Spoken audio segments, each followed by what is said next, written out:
Welcome back to the Millionaire in the Making podcast. My name is Gage, for those of you that don't know me, and today I'm pre-filming the intro because it's a lot of important information that I need to get to you guys before we get started. So first things first, this podcast is with Matt Deseno. We greatly appreciate him coming on. We had an awesome conversation and got to hear some great insights. For those of you who don't know, Matt is a big player in the SAAS space, so if you're interested in SAAS, if you're from any of our socials and you're following us because of SAAS, this podcast is for you. And you know what else is for you? The offer that we teamed up with Matt to create. So obviously you guys know Matt is the leader at HL Pro Tools, so we teamed up with him and the HL Pro Tools team to drop the 5-day SAAS accelerator. Now, full transparency, when me and Justin started our SAAS company, we actually took the 5-day SAAS accelerator with Matt. That's kind of how we connected with him in the first place. It helped us scale from 0 to 10K month one. So I truly think that this is a great tool for you guys to utilize if you are starting out on your SAAS journey. So if you are interested in that, click the link down below and give it a shot. But yeah, without any further ado, let's go ahead and get into this podcast. This is a great one. So sit back, relax, and take out your notepad.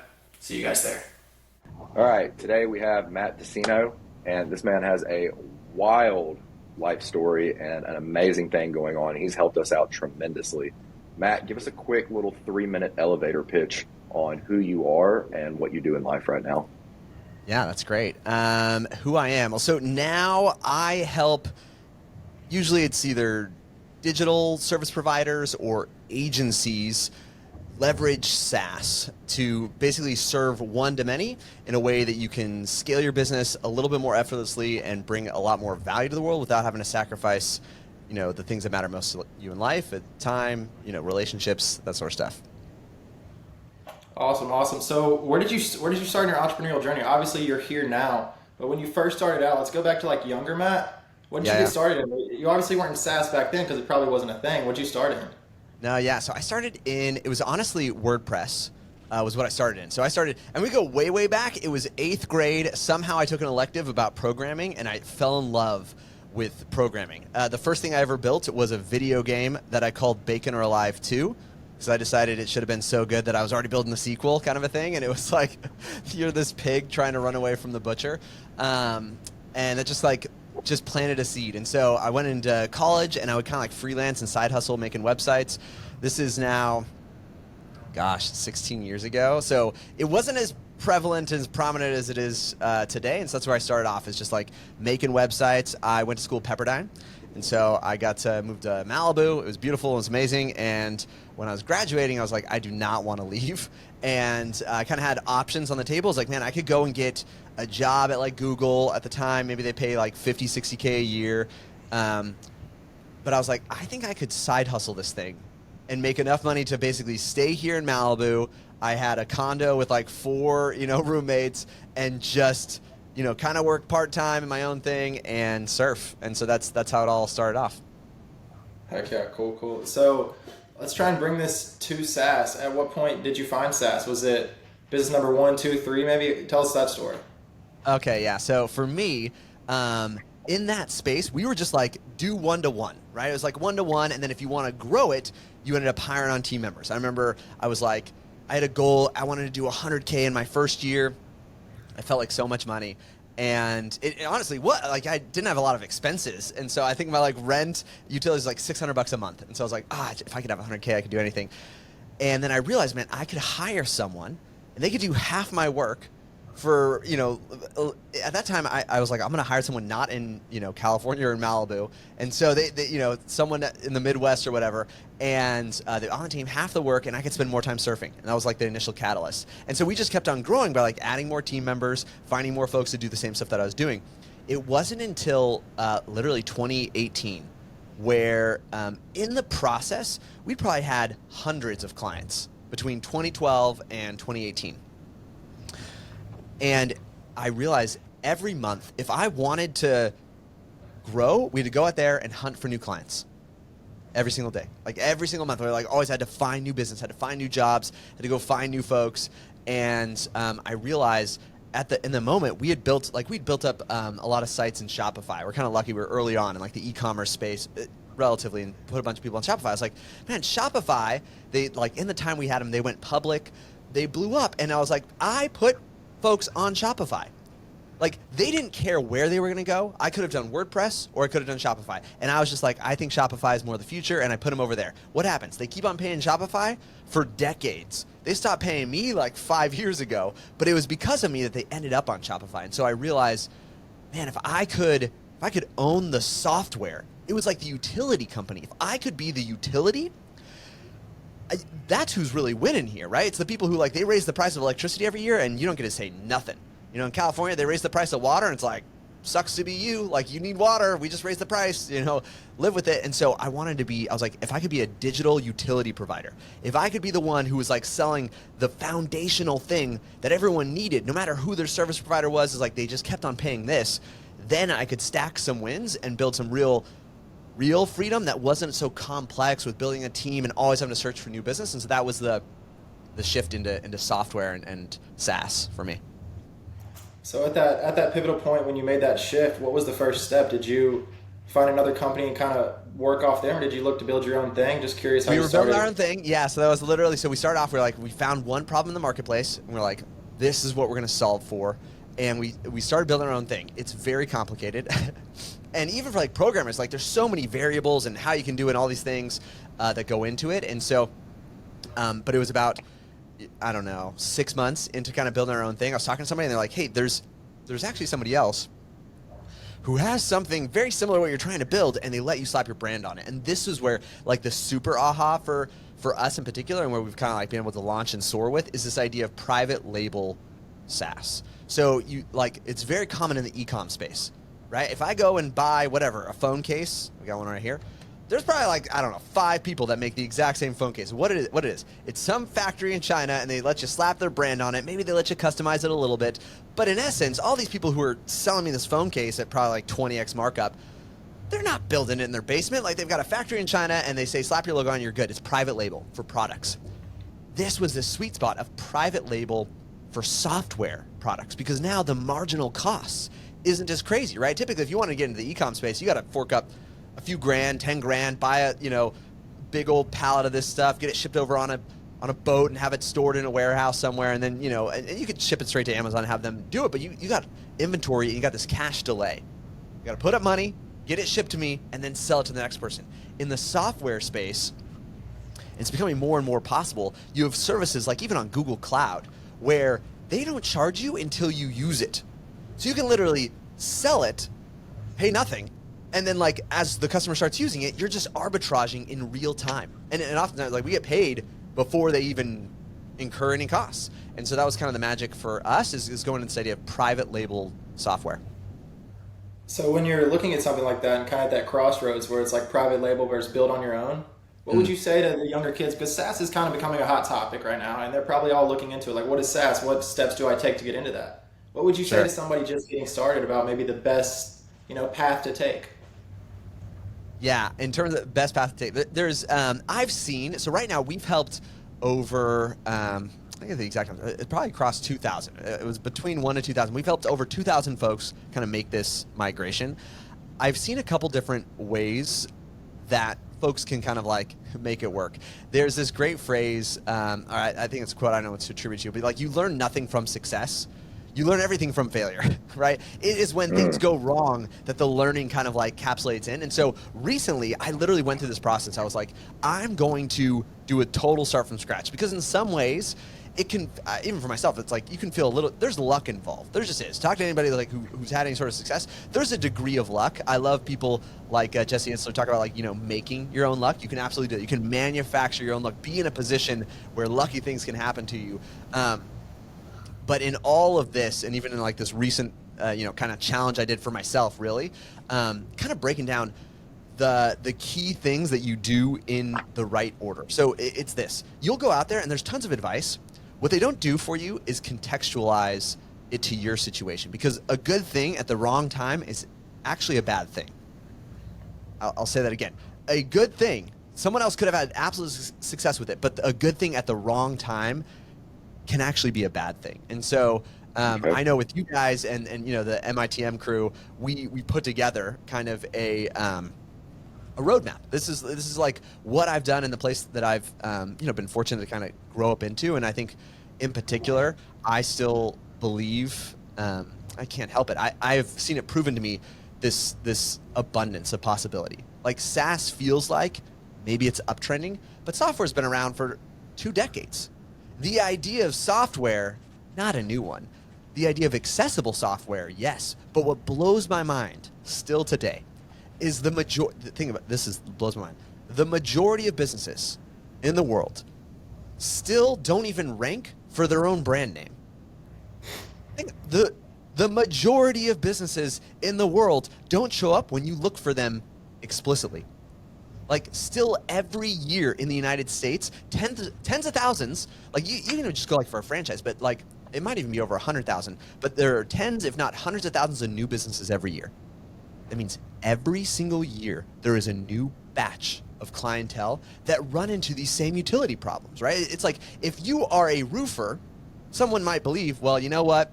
You're going to run out of jobs. Right? It's just going to happen. Like, how many people, how often do people redo their roofs, every 30 years or whatever? But the roofer's like, no. How often are new homes built? Right? And then you've got this cycle of like, sure, you've got all these antiquated homes or businesses that need a refresh. And this is just an example, but like the roofing industry is like, they're backloaded. Like you try to get a roofer to do any job, like they've got jobs out the game because even though it's unintuitive, it seems like this is so known, this is so boring, it's so saturated. And there's plenty of opportunity. I'd say the same thing is true for SaaS. Just like I would say for e-com, right? How many places sell, a shirt? And yet, how many new shirt stores pop up every single year and are doing hundreds of thousands, even like I have a buddy who's now the working CEO for a shirt brand that didn't exist 3 years ago, and they do $2 billion a year. Jesus. You talked to me, right? 3 years ago, said, "Hey Matt, are shirts saturated?" I'd be like, "Yeah, no, shirts have definitely been invented. There's nothing new going on." Right? Like, how often do you have to buy a new shirt? Like, realistically, what are they? Like, actually, fall apart every 5 years, whatever it is. Didn't exist to now $2 billion a year for shirts. And so this is where our focus is, and kind of like the roadmap and the blueprint we put together is you look at the timeless stuff. There are timeless utilities, especially in particular for businesses, where there are softwares and angles for a software that don't need to be like trending to be useful. They don't need to be crazy innovative to be profitable. They just need to be executed on in the right way at the right time and just steadily doing those things. They say success leaves clues, and that's why I love people like yourself, like documenting this process is it really does become a shortcut. And that's what I love is like, what took me, for us, we launched our first SaaS, and to get to 1 million, that's back there. I've got, ironically, it's, you get into, you learn ironic, but the first time we ever did $1 million through a funnel, so on a landing page, was through SaaS. And I'd been in business 6-7 years, and I've now seen people like replicate our process and do it in like a year. And so it's like that's the kind of beauty of, honestly, the digital learning space is that people are, it just catches, you can learn a lot quicker. And so, I don't know if that kind of answers the question of what you're saying there, but like, that was beautiful. That's what I would think about is find someone who's done it, copy exactly what they've done, and this is like kind of what you're doing. Is like, hey, like let's just roadmap this for folks and make it a lot easier so that you don't hear something good, run after it, and wonder why didn't it work for me? Because it probably just wasn't the right time for you. Yeah, 100%. I think there's something cool we can extract here too that's not just SaaS based, but I guess just growth based in general, right? We're talking about educating yourself from people who've already done it, or somebody who's maybe a master in the space. I'll call you a master. You don't have to accept it or not, but you've done pretty good, pretty respectable in the space. Could you give your insight on, we went to your mastermind, we learned from you and your team. Could you give your insight on continued learning? Like, a lot of people are coming in, they need to learn, but they're hesitant because there's a lot of, I wouldn't say fake gurus out there, but there's a lot of people out there who are putting out stuff that's subpar. And there's also people out there who are putting out stuff that's amazing. Would you give your, I guess, just take on, learning before you get into something? Because it saves a lot of the kinks that you're going to waste money on. Yeah, that's true. I think there's, it is a weird time because there are for sure like fake gurus. It just is. It's too easy. I see too many folks who's like, like they're teaching people how to do something they've never done themselves. This is why I actually do really appreciate depending on like the institution, there are these bigger organizations that it's weird for us entrepreneurs. You can be motivated by the trophy, but the other thing about those trophies is like there is a little bit like a legit gut check. Like it is helpful to be like I tell folks right now. So we've got, I actually have it on the floor here, but so we did. I can grab it if you want me to, but you guys can look me up and find it up there. But like they give us a plaque for, it's called this like SaaSpreneur, right? For getting a certain amount of SaaS customers in the system. And somebody was asking me, they're like, hey, I was looking at your stuff, but this other guy offered to help me. And I was like, no worries, there's tons of people to do it. But ask them, have they done it? Learn from someone who's actually done it, because it is true and surprising. There are a lot of folks, at least, like there's a way to do it with integrity. If you're gonna say, I'm doing it, follow along and learn from my mistakes as I'm doing it, that's totally with integrity. But there are folks who present like, I'm going to show you the concrete way to do this, and they haven't even done it for themselves. And so I think that's just a required discernment. Like you should actually gut check that stuff. And like I encourage people to like test the resources, see if it's legit. I think to learning though, you can learn from everybody. This is why I actually do love. You can learn from folks as they're making mistakes. So when I did this recent challenge, so I made a challenge for myself. I was like, I'm going to grow a brand new SaaS. I'm going to launch a private label SaaS, brand new. I'm going to remove it from my reputation because it can feel like, okay, I've got a reputation here. And I'm going to go outside of my contact zone. I'm going to grow it to 10K. That was my goal in 30 days. And actually, I put it on there for no other reason than to challenge myself. I said, I'm going to do it or I'm going to shave my head.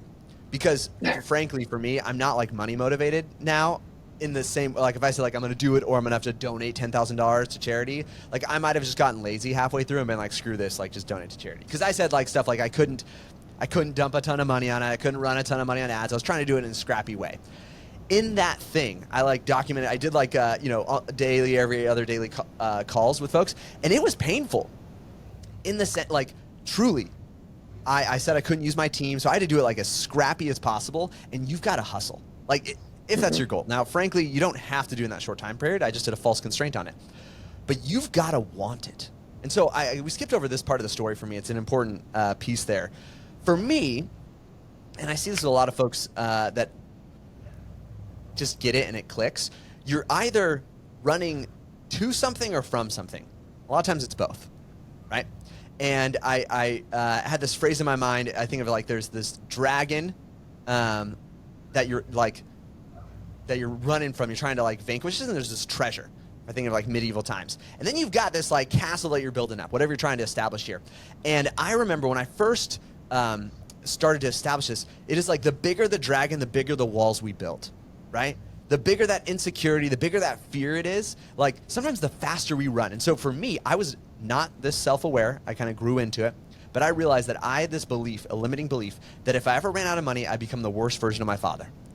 And this hit me when I'm married and we were expecting our first child. And I was like, woof. I realized I'm not type A, but from the time like I graduated to present day, I log every dime that I spend in and out of my life. I have like a personal P&L for almost a decade now. Actually, it's over a decade, 11 years. I have a personal P&L for a decade. I'm not type A. That's not my personality at all. But what I realized is, I was like, why was I motivated this way? Because for me, running out of money, I believed that was the trigger that could turn me into, a monster. And so I was like determined to never let that happen. And then when I was like expecting a kid, and now I was like, I was going to be a father, even more so the weight was heavy on me. And so you got to be hungry. You just have to find it. And so it's not a bad thing. Those limiting beliefs, those weaknesses, like that kind of like knock us down a peg in our own minds, you can use that.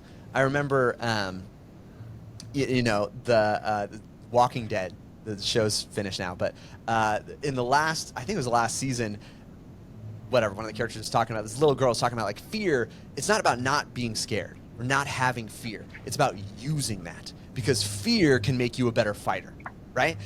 And so in the same way, like those fears, those deep-seated limiting beliefs that we have, you can recognize that and then let that feed your motivation to fight, to run, to work hard, to hustle.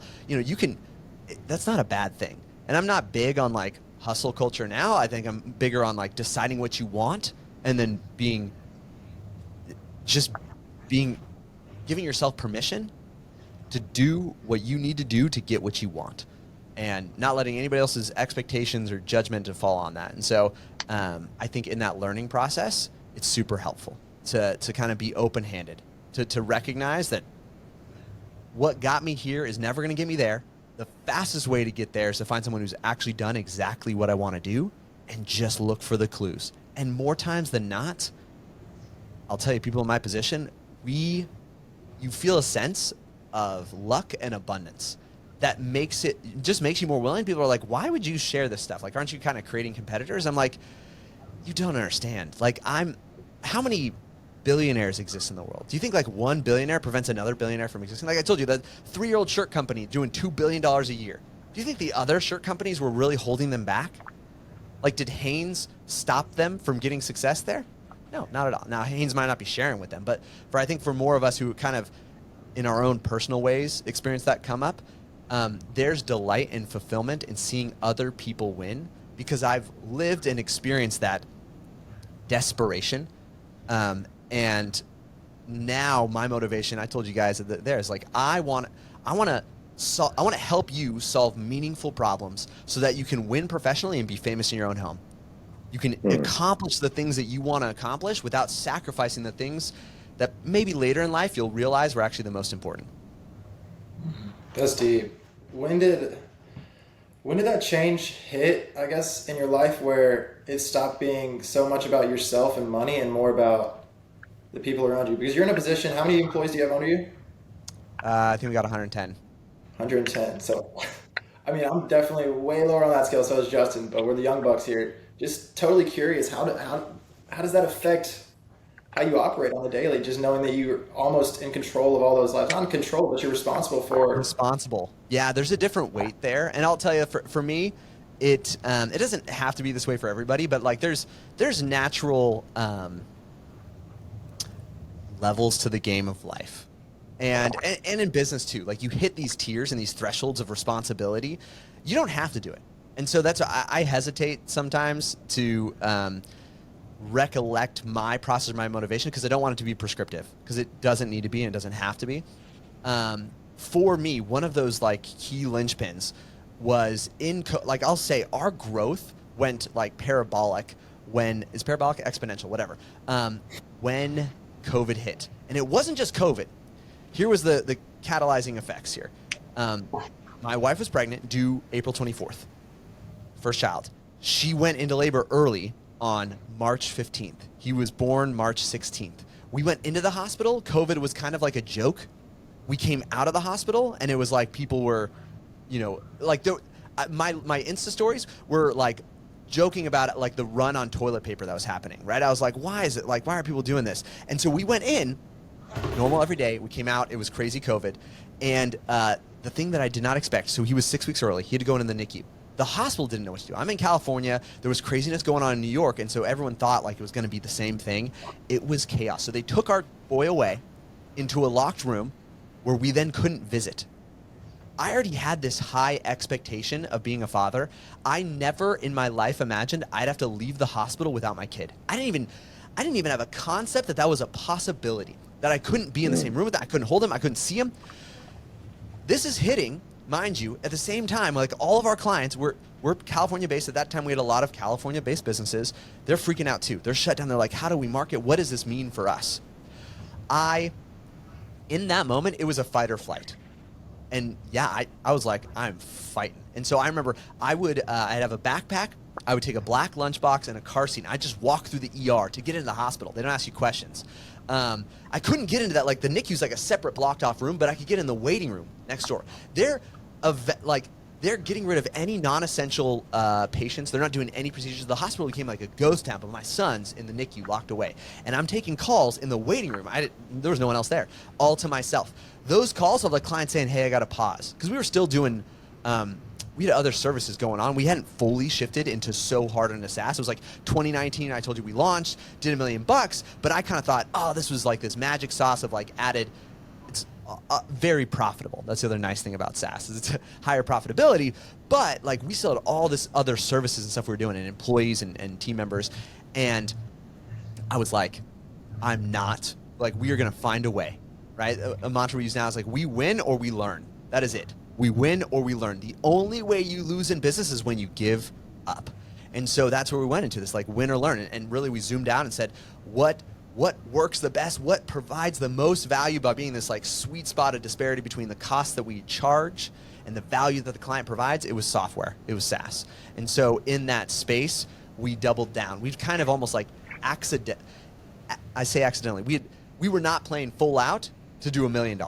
Then when we started playing full out, it was insane what we could accomplish and we could grow to. And so but that was the catalyst there. It was like that fight or flight moment. But like that manifests in different ways. I manufactured that this other month because I didn't want to shave my head.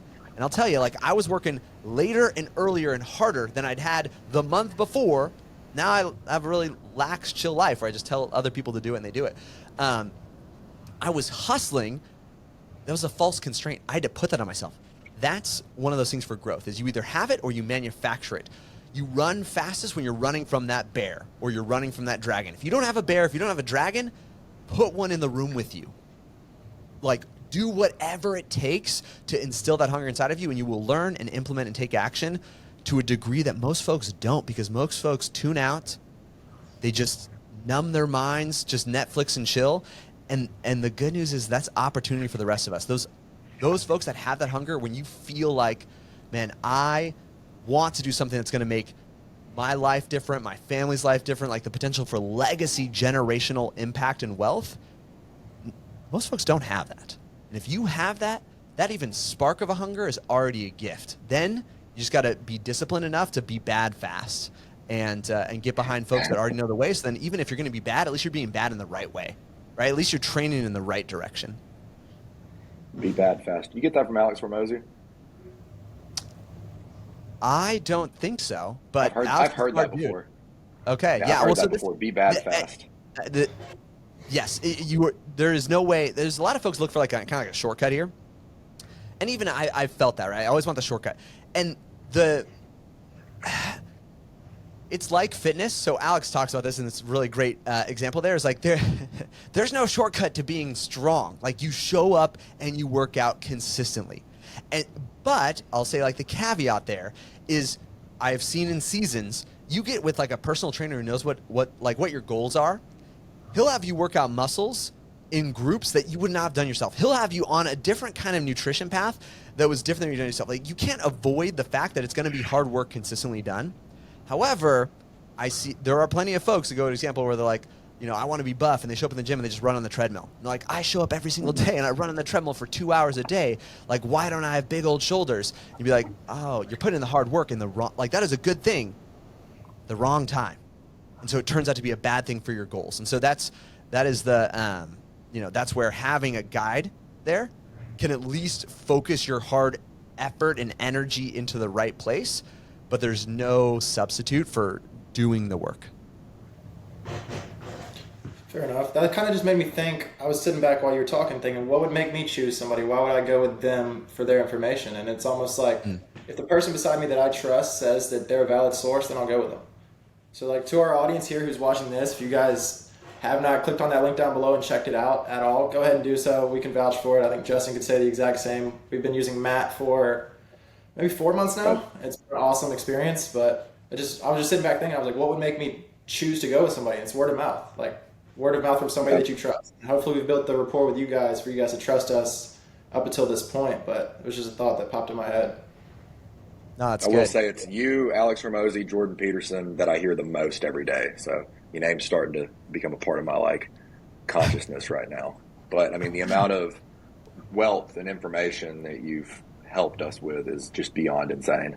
This has been one of the most insane store of values. And I've never been that big of a coaching person. But dear God, every time you listen, my ears are wide open. Yeah, you can ask him. I have a notebook. Just every time you would say something at the mastermind, I was just writing it down. I was like, all right, this is going to hit me maybe in a couple of months. I might not need this information right now, but I know I will throughout my journey. Yeah, okay. Love it. Well, let me throw you guys a curveball. I want to, because I'm obviously the younger one lower here on the totem pole. I want to ask you and Justin both a question and see how the answers differ. I think it's just a question that's interesting to the audience and just, sparks the mind to think a little bit. So it's a simple question. You can take it whatever way you want. I'll let Matt go first. Justin's heard the question before. So Matt, when you think of money, what does it mean to you? The first word that came to mind was freedom. Mm-hmm. And I think because what I've experienced is, like people say, like money doesn't buy you happiness.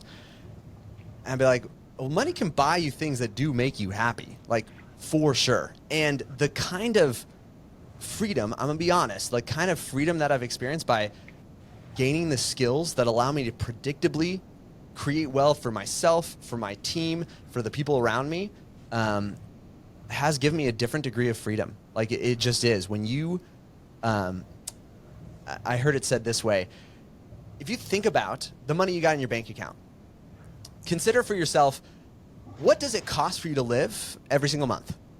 Throw all those costs in there. And then you think about all the money you got in your bank account, and now calculate that is how much time you've saved up. How much time have you banked? Right? Do you have 4 months, 5 months, a year? How much and for me that turns into freedom, because if I've got 5 years in the bank, you know who decides what I do today? Me. Entirely through and through. And the ability to do what I want to do, when I want to do it, with who I want to do it, that is freedom. And I've found and experienced that more so when I've been able to bank that time, which right now we transact with money. Has that viewpoint changed over time? Have you always thought that way, or did it come after you reached the point of freedom, I guess, monetarily? Yeah, that's a great question. I don't think it definitely, that experience came afterwards. I couldn't have anticipated that. Like it's almost like another sense that I didn't think was possible. When I started off, what do you measure? Like money means nothing. You measure it in the things that you use it for, right? And so there was, like, for me, one of my favorite things is like breakfast burritos, and I lived right next to them. So, and they were kind of expensive relative for breakfast burritos goes, but they're like Lily's, and if you know Lily's in Malibu, they're the best breakfast burrito. But so I'd measure it in like Lily's breakfast burritos. How many Lily's breakfast burritos did I earn, right? And that kind of becomes the threshold, because that's like that degree of freedom. Like who gets to decide what I have to do to have this thing that brings me joy, whatever it might be. And definitely as things have like leveled up, like I remember the first time someone described this idea of owning your own house, like completely no debt on it. Now I'll be honest, I still carry debt on our primary residence. But we've done it a couple times. We've bought, now it's investment properties, full on cash outright. Like we own multiple houses outright, no note on it. Some investment person's gonna be like, man, that was so stupid. And I'd be like, I just don't even care, right? It's like I could buy a really expensive watch and someone else would be like, that's so stupid. And someone else would be like, that's great, whatever. You can take a loan out on a watch too, right?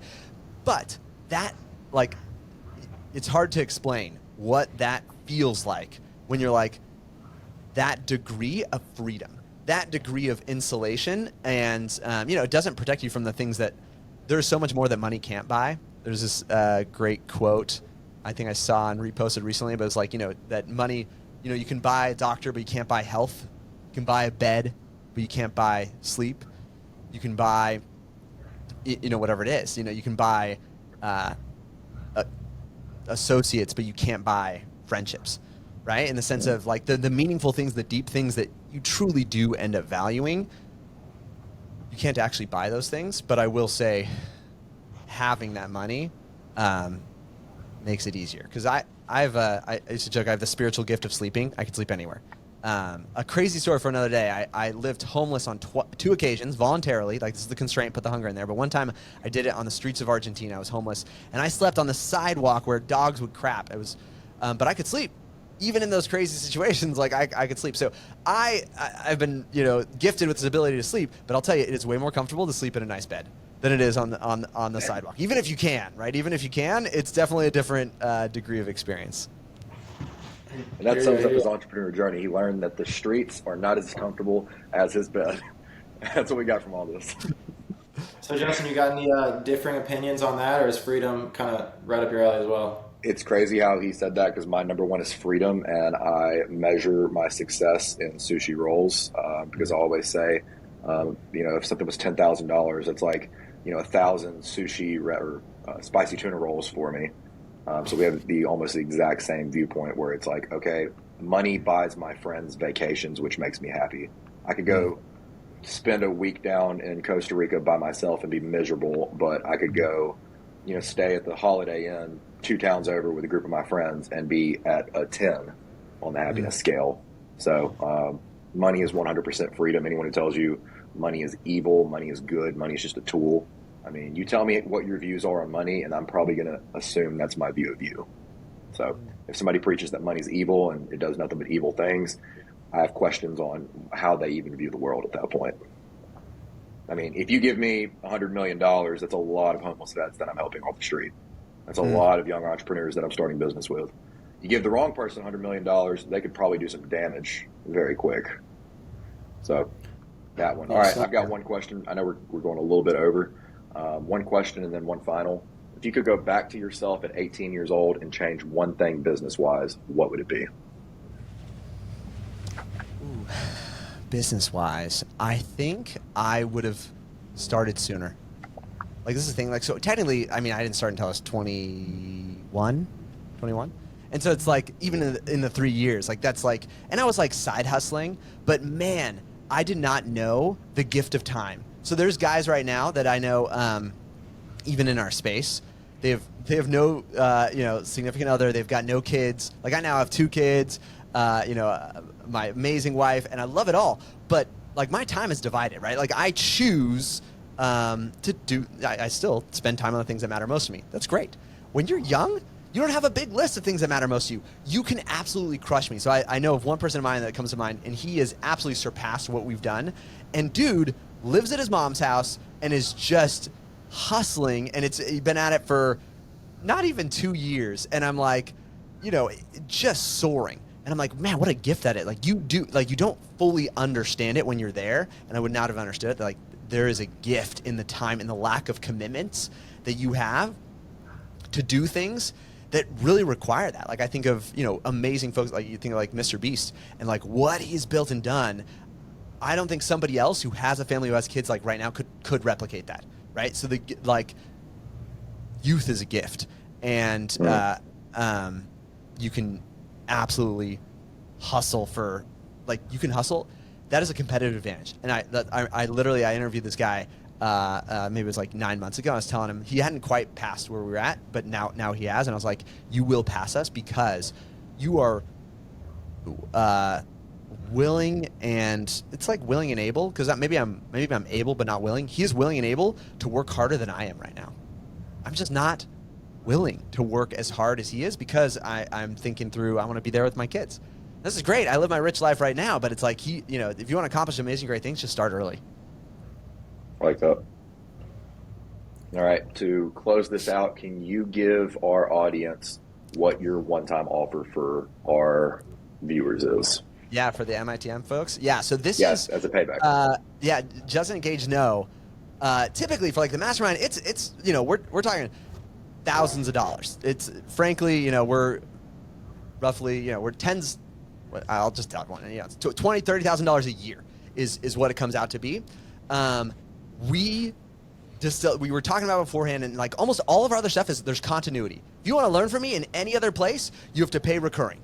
Like, there's a monthly expense there. And so we wanted to bring the best of what we've seen work and break it into like something as accessible as possible for as many people as possible. So this it's our SAAS accelerator.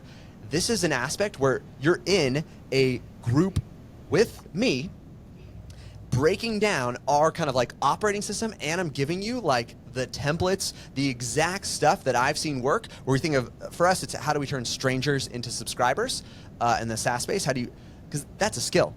Turn someone who does not know you, an ice cold out there in the wilderness, and they become someone who buys from you and is happy that they bought from you. It's an incredible skill to master, and so this is what we're doing, breaking it down. So it's a 5-day SaaS accelerator, combo of getting these big concepts as well as kind of like workshop style of like put this into action. Big proponent, like let's be bad fast, and this is kind of an insane offer that we put together for just the MITM folks to get this kind of access, these kind of resources at an insane price. Heck yeah, that's awesome, man. And full transparency, guys, anybody watching, a little review to the SaaS Accelerator. That's what helped our company go from 0 to a 6-figure company in month 1 after taking the SaaS Accelerator or participating in it. So, yeah, click that link down below if you're interested. And Matt, I appreciate you hopping on. Yeah, we pay a lot more than what is actually in that link ourselves. So you get a better deal than us.